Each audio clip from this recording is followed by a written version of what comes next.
temos de orar no mínimo 2 vezes por dia, no mínimo. Uma vez de manhã, para nós pedir perdão ao Senhor pelos pecados cometidos durante a noite. Ao levantar de manhã, nós temos que orar ao Senhor e pedir a Ele perdão, Senhor Deus, pedir a Ele perdão em nome de Jesus, dos nossos pecados cometidos durante a noite. E quando for à noite, à tardinha, à noite, nós temos que pedir perdão a Deus, em nome de Jesus, pelos pecados cometidos durante o dia. Por quê? Porque todos nós pecamos involuntariamente.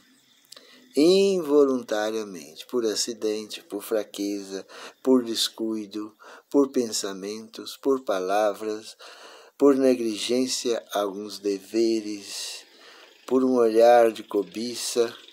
Isso chama-se pecados involuntários. Esses pecados é inevitável.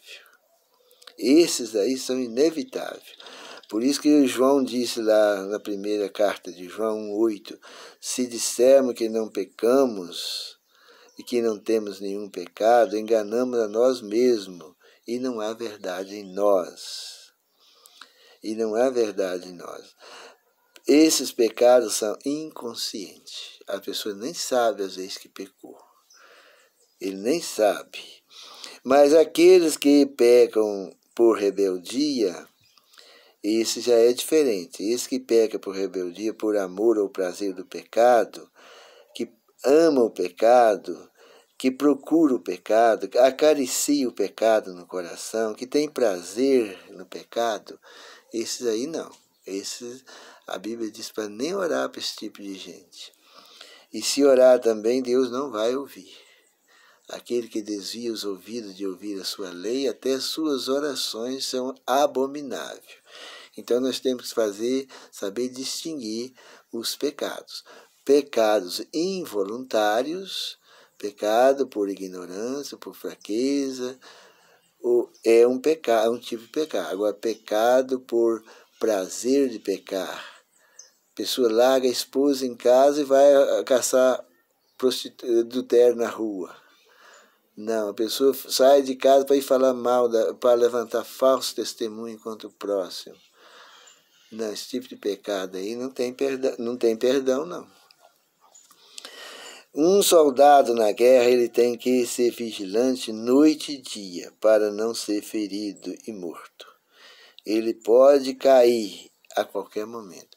Então nós que estamos vivendo nesse mundo, nós estamos em guerra, nós estamos numa guerra travada entre o bem e o mal. E essa guerra, nós estamos aí em fogo cruzado, né? Deus e o inimigo, e nós no exército de Deus, e tem lá o inimigo com o exército dele. E nós temos que lutar a favor da verdade, a favor do nosso comandante, que é Jesus, né? E nós temos aí que tomar cuidado, porque nós pode tombar a qualquer momento. Mesmo cristão, esse que tem que cuidar mesmo. O que não é cristão, esse não precisa. Ele já está mesmo perdido, né? Mas o cristão tem que tomar cuidado e nunca achar que está salvo. Nunca pensar que está salvo. O cristão também nesse mundo pode cair. E se não vigiar, ele pode cair. Então, por isso é que nós temos que tomar cuidado, né? Ser fiel até a morte e dar-te-ei a coroa da vida. Nós temos que ser fiel até a morte. Ah, mas se faltar um dia para morrer e a pessoa cair no pecado, ele perde a salvação. A justiça que ele praticou não valeu de nada. Deus não conta aquela justiça. A justiça que praticou, só conta o pecado que ele praticou ali. E também é ao inverso disso. As pessoas podem ter feito mal a vida inteira. Se chegou no final da vida, ele se arrependeu de verdade, ele se converteu, ele é salvo também. ele é salvo também. É o caso do ladrão da cruz, né? O ladrão da cruz, aconteceu isso, ele viveu uma vida totalmente desregrada durante a vida inteira. Quando chegou no finalzinho, ele teve o privilégio de conhecer o Senhor Jesus, ter o Senhor Jesus ao lado. Ele teve tempo ainda de arrepender e converter e foi salvo. Então nós temos que tomar cuidado para estar em dias com as coisas de Deus. Porque agora, se pecar voluntariamente também e deixar para arrepender no final da vida, aí também Deus não aceita mais. Porque se eu pecar voluntariamente, depois de ter recebido pleno conhecimento da verdade, já não resta mais sacrifício, mas uma certa expectação horrível do juízo e do ardor do fogo que há de devorar os adversários. O ladrão da cruz pecou realmente a vida inteira e arrependeu no último minuto e foi salvo. Por quê? Porque não teve o privilégio de conhecer o Senhor Jesus antes.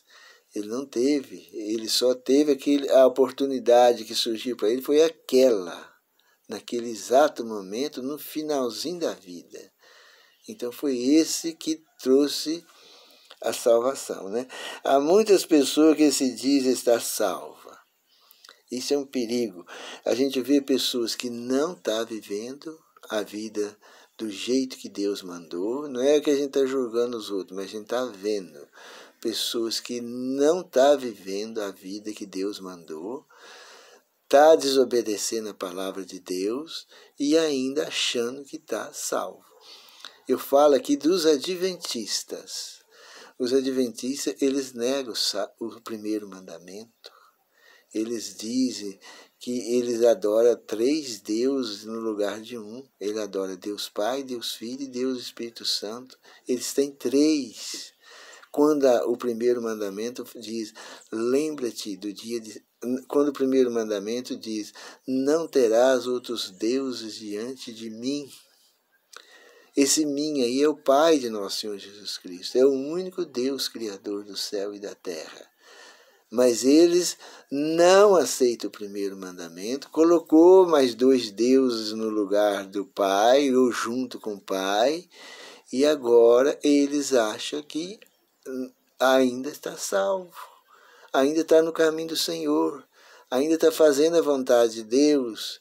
Eles acham que se Jesus voltar, eles vão subir com ele para as mansões eternas, vão tomar posse da nova terra, quando na verdade vão se perder, porque estão transgredindo o primeiro mandamento, e aquele que desobedece um mandamento é como se desobedecesse os 10.